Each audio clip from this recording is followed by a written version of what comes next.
யாருமே எதிர்பாராத நேரத்தில் திடீரென ஸ்டாலினோடு கைகோர்த்த ராஜேந்திர பாலாஜி. ஸ்டாலின் கொடுத்த மிக உயர்ந்த பதவி அதிர்ச்சியில் எடப்பாடி. ஏற்கனவே அதிமுகவுடன் பாஜக கூட்டணி சேர்ந்ததால் பல்வேறு மூத்த நிர்வாகிகள் அதிருப்தியில் இருக்கிறார்கள். இதன் வெளிப்பாடாகத்தான் ஒவ்வொரு மாவட்டத்திலும் பல நிர்வாகிகள் அதிமுக கட்சியிலிருந்து விலகி திமுகவில் இணைந்து வருகின்றனர். தற்போது ஒட்டுமொத்த அதிமுகவிற்கும் அதிர்ச்சி கொடுக்கும் வகையில் முக்கிய புள்ளியான ராஜேந்திர பாலாஜி அதிமுக கட்சியிலிருந்து விலகி திமுகவில் இணைந்தது மிகப்பெரிய பரபரப்பாகி வருகிறது. அதாவது அதிமுக ஆட்சியில் 2011 முதல் 2021 வரை 10 ஆண்டுகள் அமைச்சராக இருந்து தன்னை விருதுநகர் மாவட்ட அதிமுகவின் அடையாளமாக மாற்றிக்கொண்டவர்தான் KT ராஜேந்திர பாலாஜி. இந்த நிலையில் 2019 மக்களவைத் தேர்தலில் விருதுநகர் தொகுதியின் சிட்டிங் அதிமுக எம்பியாக இருந்த விருதுநகர் மேற்கு மாவட்ட துணை செயலாளர் ராதாகிருஷ்ணனுக்கு மீண்டும் அதிமுக சீட் கொடுக்கவில்லை. அப்போது தொகுதியை தந்திரமாக தேமுதிகவுக்கு தள்ளிவிட்டதில் ராஜேந்திர பாலாஜியின் ஆலோசனையும் இருந்தது. அந்த வகையில் ராதாகிருஷ்ணனும் அவருடைய ஆதரவாளர்களும் ராஜேந்திர பாலாஜியுடன் அப்போது மல்லுக்கு நின்றனர். அடுத்த முறை சிவகாசி தொகுதியில் எப்படி ஜெயிக்கிறாய் என்று பார்ப்போம் என்ற அளவுக்கு பெரிதானது இந்த மனக்கசப்பு. சிவகாசி தொகுதியில் ராதாகிருஷ்ணனின் சமுதாய ஓட்டுகள் கணிசமாக இருப்பதால் இந்த மிரட்டலுக்கு சற்றே அஞ்சினார் ராஜேந்திர பாலாஜி. இதனால் முன்னெச்சரிக்கையோடு 2021 தேர்தலில் ராஜபாளையம் தொகுதிக்கு மாறினார். ஆனால் அங்கு அவரால் கரை சேர முடியவில்லை. மேலும் தோற்றாலும் ராஜபாளையம் தொகுதியில் பொதுக்கூட்டங்கள் ஆர்ப்பாட்டங்களை நடத்திய ராஜேந்திர பாலாஜி கட்சி நிர்வாகிகள் இல்ல நிகழ்ச்சிகளிலும் தவறாது கலந்து கொண்டார். இந்த நிலையில் சமீப காலமாக அவருடைய பார்வை சிவகாசி தொகுதியை நோக்கி திரும்பி இருக்கிறது. சிவகாசியில் மக்களுக்கு நல உதவிகளை வழங்கி வரும் ராஜேந்திர பாலாஜி மீண்டும் சிவகாசியில் போட்டியிட முனைப்பு காட்டுவதாகவே சொல்லி வருகிறார்கள்.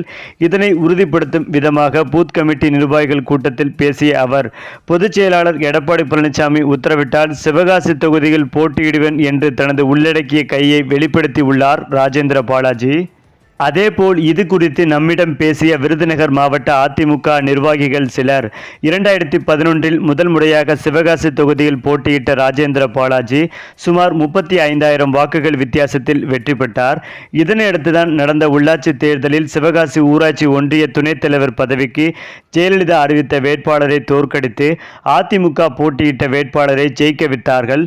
இதனால் அப்போதைய மாவட்ட செயலாளரான RP உதயகுமாரிடமிருந்து மாவட்ட செயலாளர் பதவியும் அமைச்சர் பதவியும் பறிக்கப்பட்டு ராஜேந்திர பாலாஜிக்கு வழங்கப்பட்டது.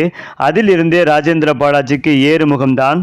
மேலும் இந்த நிலையில்தான் சிவகாசி சட்டமன்ற தொகுதியில் 2014 14,000 வாக்குகள் வித்தியாசத்தில் தோற்றுப்போன காங்கிரஸ் 2019 மக்களவைத் தேர்தலில் சுமார் 20,000 வாக்குகள் கூடுதலாக பெற்றது ராஜேந்திர பாலாஜிக்கு சிக்கலை உண்டாக்கியது.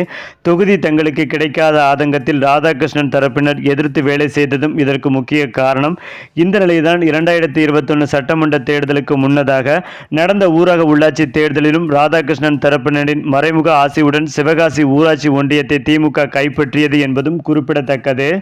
அதற்கு பிறகுதான் இவருக்கு சிவகாசியில் சவாலாக இருந்த ராதாகிருஷ்ணன் கடந்த 2022 இறுதியில் உடல்நலக்குறைவால் காலமானார். இதனால் அவருடைய ஆதரவாளர்கள் பழைய பகையெல்லாம் மறந்திருப்பார்கள் என்ற நினைப்பில் ராஜேந்திர பாலாஜி மீண்டும் சிவகாசிக்கு வருகிறார். ஆனால் ராதாகிருஷ்ணன் இறந்த சமயத்தில் அமைச்சர் தங்கம் தென்னரசு திமுக நிர்வாகிகள் சகிதம் வந்து அவருக்கு அஞ்சலி செலுத்தினார்கள். இப்போது இதையும் சிலர் ராஜேந்திர பாலாஜிக்கு எதிராக திருப்ப ஆரம்பித்திருக்கிறார்கள்.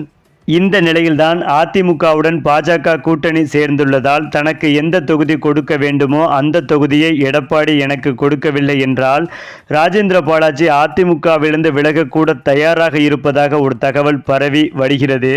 மேலும் அதிமுகவிலிருந்து விலகிய கையோடு ராஜேந்திர பாலாஜி விரைவில் முதலமைச்சர் ஸ்டாலின் அவர்களை நேரில் சந்தித்து திமுகவில் இணைய உள்ளார். இதற்காக முதலமைச்சர் ஸ்டாலின் அவருக்கு மிக உயர்ந்த பதவி கொடுக்க உள்ளதாகவும் தற்போது தகவல்கள் சொல்லப்பட்டு வருகிறது.